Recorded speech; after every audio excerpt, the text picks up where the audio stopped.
ओम नमः शिवाय प्यारे बच्चों।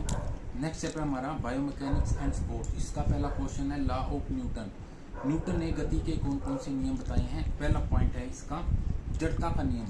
एक वस्तु तब तक स्थिर रहेगी जब तक हम उस पर बाहरी बल नहीं लगाते।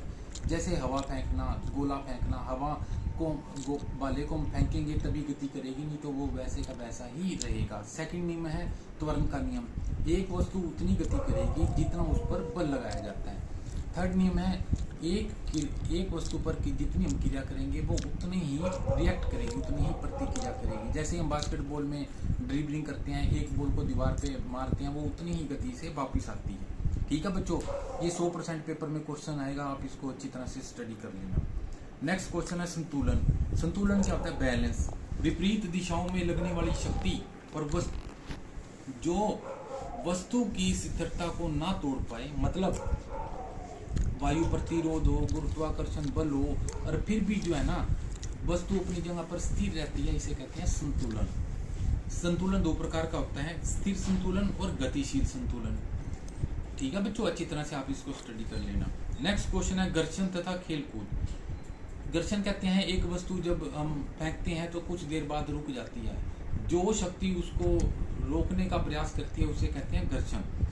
दो वस्तुओं के एक दूसरे के संपर्क में आने से जो बल उत्पन्न होता है, जिससे वस्तु की गति में परिवर्तन होता है, उसे कहते हैं घर्षण।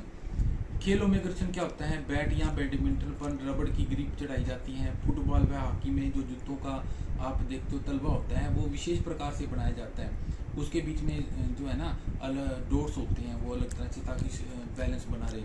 मोटरसाइकिल्स, बस, ट्रक चलते हैं, टायरों के बीच में भी जो है ना बीच में गैप होता है, ताकि इनका जो है ना घर्षण बना रहे और इनका जो है ना स्लिप ना हो।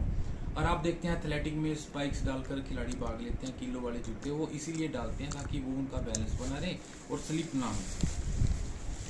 नेक्स्ट क्वेश्चन हमारा, किसी वस्तु की उड़ान को प्रभावित करने वाले कौन कौन से कारक हैं। किसी वस्तु की उड़ान को कौन कौन से कारक प्रभावित करते हैं? सबसे पहले प्रक्षेपण कोण। हम किस एंगल से फेंकते हैं। अगर हम 30 डिग्री के एंगल से फेंकते हैं तो वस्तु कुछ दूर जाती है। 60 डिग्री के एंगल से फेंकते हैं तो कुछ दूर और जाती है।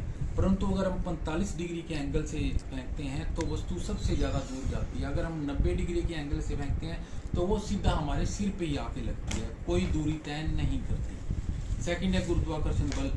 भारी वस्तु जो है हवा में फेंकते हैं तो वो उतनी ही जल्दी नीचे आ जाती है बजाय कि किसी हल्की वस्तु से। वायु प्रतिरोध। वस्तु की सतह अगर चिकनी होगी तो जो क्या है उसकी में गति भी अधिक होगा। स्पिन, घूमना।